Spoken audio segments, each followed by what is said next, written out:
Hello everyone, this is the part of our answer key. As I told you, I will cover the entire 100 question in two part. As I have uploaded the first part already, so this is the 50. It is asked about the investment. तो इसमें पूछा गया है investment के बारे में बताना था, ये इनमें से कौन सा अल्टरनेटिव इन्वेस्टमेंट फंड है। तो इसका सही ऑप्शन होगा सी। 3 इसमें से अल्टरनेटिव फंड है और एक नहीं है, वो है बॉन्ड। बॉन्ड जो है वो आपका ट्रेडिशनल इन्वेस्टमेंट में आता है। देन इसके बाद अगर हम 52 क्वेश्चन की बात करें तो इसमें पूछा गया है आरबीआई की इनकम के बारे में। तो इसमें पहला तो buying and selling government bonds, ये बंद दिया हुआ वो सही है। सेकंड जो है buying and selling foreign currency, ये भी सही है। पेंशन से इसका कोई लेना देना नहीं है, तो ये ऑप्शन गलत है। और इसके बाद जो ऑप्शन नंबर 5 है प्रिंटिंग एंड डिस्ट्रीब्यूटिंग करेंसी, ये ऑप्शन भी इसका सही है, इसलिए इसका सही जवाब होगा ऑप्शन डी 1, 2 एंड 5। देन उसके बाद हम मूव करते हैं नेक्स्ट क्वेश्चन पे। इसमें पूछा गया ऑर्गेनाइजेशन के बारे में और आपसे पूछा गया है कि ये किस मिनिस्ट्री के अंडर वर्क करती है। तो इसका जो सही जवाब है, जो ईडी है, वो ये आपका आता है रेवेन्यू मिनिस्ट्री के अंडर। और जो नीचे के दो हैं वो बिल्कुल सही हैं, इसलिए ऑप्शन इसका ओनली 2 करेक्ट होगा, ऑप्शन बी इसका सही आंसर है। अगर हम क्वेश्चन नंबर 54 की बात करें तो इसमें पूछा गया है आपसे आरबीआई जो है वो बोलते हैं जो है वो सबमिट करना होता है आरबीआई को कंपनियों के द्वारा, जो भी लिस्टेड कंपनीज होती है। और सेकंड स्टेटमेंट ये है कि नॉन फाइनेंशियल होना चाहिए इन नेचर में। इसके जो सही आंसर है वो ऑप्शन 2 है, जबकि जो business responsibility and sustainable report है उसका आरबीआई से कोई लेना देना नहीं है। ये 55 नंबर क्वेश्चन जो है इसका सही जवाब होगा आपका ऑप्शन बी। और 55 जो क्वेश्चन नंबर है इसका सही आंसर होगा आपका ऑप्शन नंबर बी। और इसके बाद जो आपका सही आंसर है 56 क्वेश्चन जो है इसका सही जवाब होगा आपका ऑप्शन नंबर सी।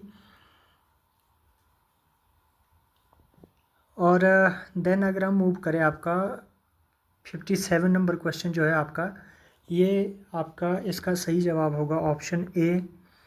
और इसी तरह से अगर 58 क्वेश्चन की बात करें तो इसका सही आंसर होगा आपका 1 एंड 2 ओनली, क्योंकि इसका जो है there is no regulatory body either to warn the small investor, ये बिल्कुल गलत है क्योंकि सेबी जो है इसको रेगुलेट करती है। तो इसका सही जवाब होगा ऑप्शन ए। अगर हम इसके बाद 59th क्वेश्चन की बात करें तो इसका सही आंसर होगा आपका ऑप्शन नंबर ए।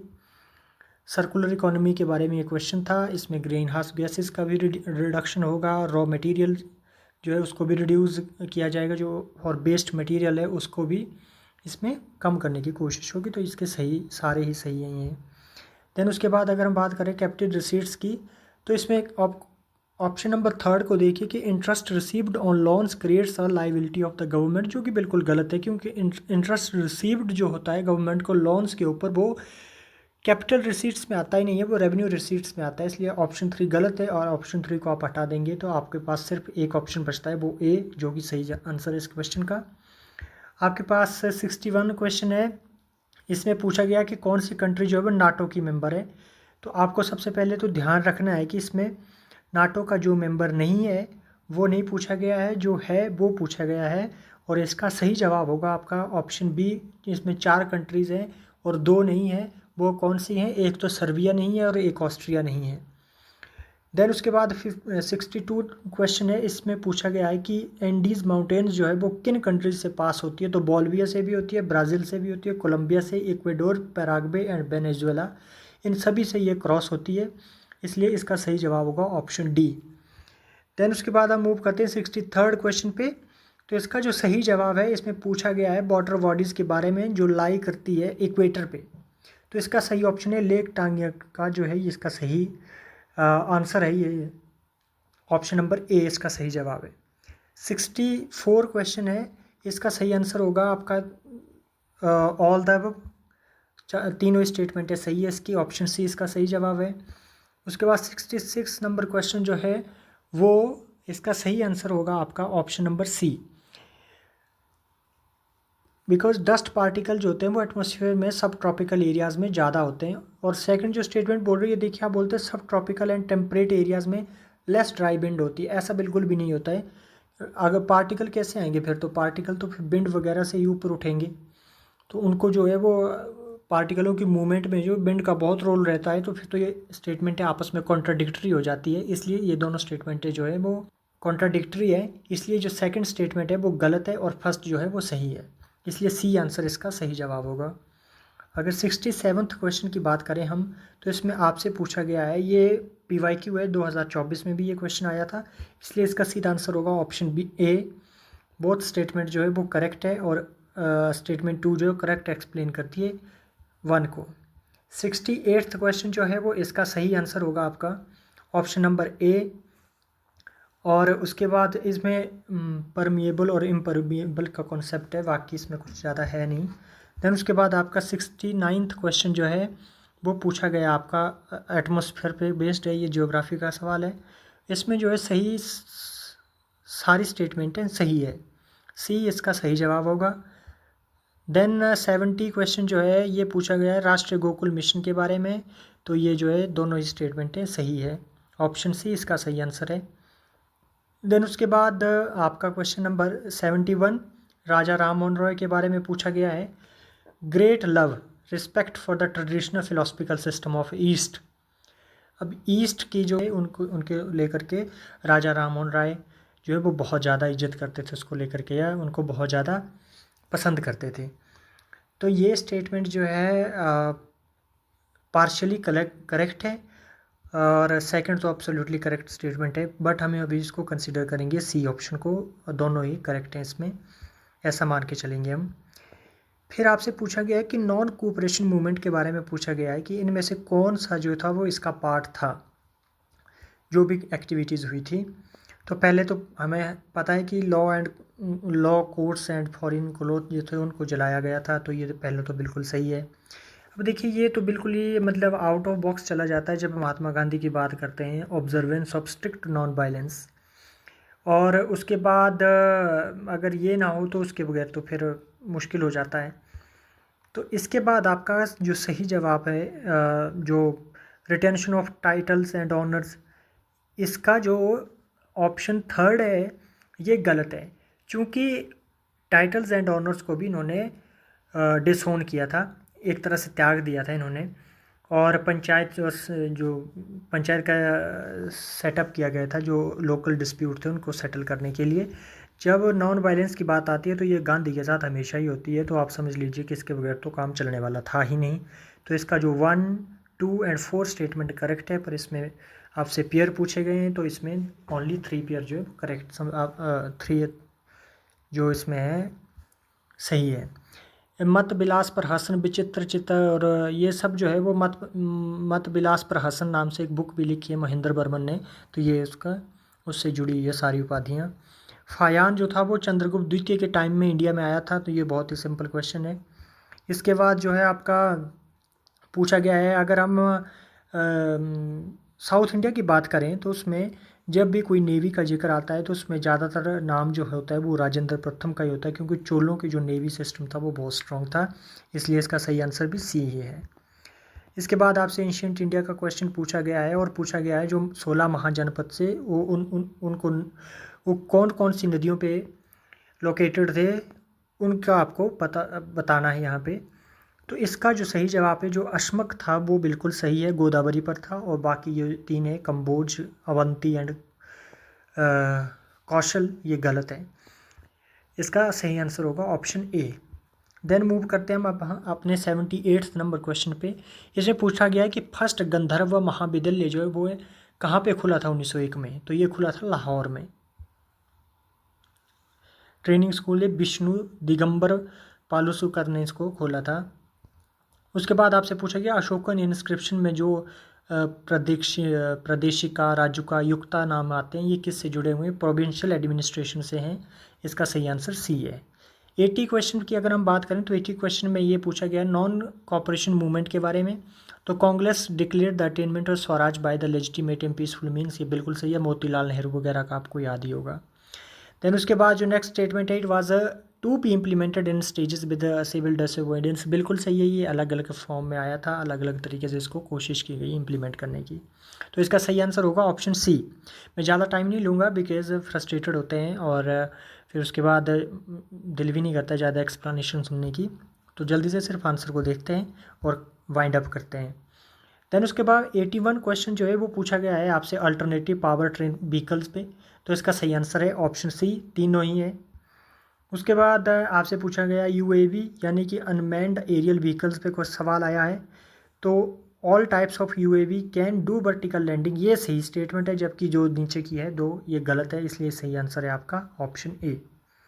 अगर हम कॉन्टेक्स्ट में बात करें इलेक्ट्रिक व्हीकल बैटरीज़ की, तो इसमें पूछा गया कौन से एलिमेंट यूज होंगे, आपसे पूछा गया है, और वो भी किस में है, कैथोड की बैटरी में। तो इसमें कोबाल्ट लगता है, लिथियम लगती है, निकल लगता है और ग्रेफाइट नहीं लगता, क्योंकि ग्रेफाइट लगता है एनोड में ना कि कैथोड में। तो इसका सही जवाब होगा ऑप्शन सी। देन उसके बाद अगर हम बात करें 84th क्वेश्चन की, तो इसमें पूछा गया प्लास्टिक किस में होगा, सिगरेट बट्स में प्लास्टिक होगा, आई ग्लास लेंसेज में है, कार टायर्स में है, ऑप्शन सी इसका सही जवाब है।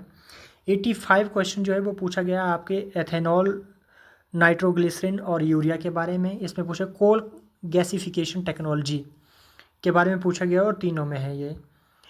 और उसके बाद जो नेक्स्ट सवाल है आपका वो पूछा गया है आपसे एक केमिकल सब्सटेंसेस जनरली नॉन जो CL20 HMX है एंड LLM-105 है, ये मीडिया में रहे हैं, ये किससे जुड़े हुए हैं, तो ये एक्सप्लोसिव मिलिट्री वेपन्स हैं। देन उसके बाद मूव करते हैं हम 87th क्वेश्चन पे। ये पूछा गया आपके मजोराना वन चिप जो है, इससे क्वांटम कंप्यूटिंग पे क्वेश्चन था ये टेक्नोलॉजी से, पर इसमें सिर्फ एक चीज़ का ध्यान रखना था आपको, जो सेकंड स्टेटमेंट है ये अमेजोन वेब सर्विस ने नहीं बनाया है, इसको बनाया माइक्रोसॉफ्ट ने। तो सेकंड स्टेटमेंट गलत है, इसलिए इसका 1 और 3 सही आंसर होगा ऑप्शन सी। नेक्स्ट स्टेटमेंट है 88 आपकी जो क्वेश्चन है वो मोनोक्लोनल एंटीबॉडीज़ के बारे में पूछा गया है, और जो कि इसकी सारी स्टेटमेंटें सही है। और इसके बाद अगर हम बात करें 89th क्वेश्चन की, तो ये no virus no virus no virus, ये तो बिल्कुल ही ऐसा क्वेश्चन हर बार डालते हैं यूपीएससी, ये बोनस के नंबर होते हैं, इसमें डी आंसर आपका सही है। 90 नंबर क्वेश्चन जो है वो पूछा गया आपसे activated carbon is a good and an attractive tool to remove pollutants from effluent streams and to remediate contaminates from various industries. इसमें ये नया पैटर्न हुआ है लागू 2024 के बाद, इस तरह के सवाल आते हैं अब। तो इसका जो सही आंसर है वो आपका बोथ 2 और 3 statements are correct and first जो है वो एक्सप्लेन करती है ये दोनों। देन उसके बाद अगर हम बात करें आपके question number 91 science and geography का मिक्स है यहाँ पे, तो इसका भी सही आंसर होगा option B. Then 92 number question जो है ये इसका सही जवाब होगा आपका option number D, neither statement 2 nor statement 3 is correct. इसमें क्योंकि जो COP28 है on climate health is binding declaration, नहीं भाई साहब ये बाइंडिंग नहीं है, ये बाइंडिंग्स नहीं है, इसलिए ये स्टेटमेंट गलत हो जाती है। फिर इंडिया बोलता है health sector is decarbonised, the resilience of its health care system में भी कॉम्प्रोमाइज्ड है, ऐसा बिल्कुल भी नहीं है, तो ये स्टेटमेंट भी गलत है आपकी। उसके बाद अगर 93rd क्वेश्चन की बात करें हम, तो ये पूछा गया है आपसे scientific study suggest that the shift is taking place in the earth rotation and axis, तो ये तो है स्टेटमेंट सही है।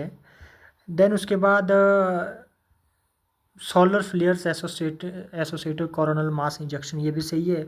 As the earth is polar ice melts the water tends to move towards the equator, ये भी सही statement है, पर इसमें जो स्टेटमेंट 2 और 3 है वो करेक्ट एक्सप्लेन नहीं करती है 1 को, इसलिए इसका सही जवाब होगा option C. Only 1 of the statements 2 और 3 is correct but and that explain statement 1, सही जवाब होगा आपका ऑप्शन ए। 95 क्वेश्चन है, ये पूछा गया आपका नेचर सॉल्यूशन फाइनेंस हब से, जो कि ये किससे जुड़ा हुआ है, तो ADB एशियन डेवलपमेंट बैंक से है ये। उसके बाद आपका जो नेक्स्ट सवाल है वो पूछा गया है आपसे डायरेक्ट एयर कैप्चर से इमर्जिंग टेक्नोलॉजी पे, तो जनरली ऐसे सवाल ऑल सही होते हैं क्योंकि ये फ्यूचरिस्टिक होते हैं और कुछ भी संभावना हो सकती है, तो इसका सही जवाब होगा ऑप्शन सी। पीकॉक टेरेंटुला, ये पिकॉक से संबंधित एक क्वेश्चन है। आपका ओमनिवोरस होता है ये, तो जवाब देना है आपने इसका। तो इसका सही आंसर होगा आपका ऑप्शन नंबर डी। देन उसके बाद आपका 98 है, इसका सही जवाब होगा आपका ऑप्शन सी। और देन उसके बाद आपका 99 नंबर क्वेश्चन जो है इसका आपका ये कैसेवा मिंट एंड मालाबार स्पिनिक जो है सही है, बाकी गलत है, इसलिए ऑप्शन नंबर इसका बी सही होगा। उसके बाद क्वेश्चन नंबर 100 है आपका, उसमें पूछा गया है rain forest produces more oxygen and well oxygenated surface content, ये दोनों स्टेटमेंट है जो है वो गलत है, इसलिए आपका सही आंसर होगा option number B. Thank you.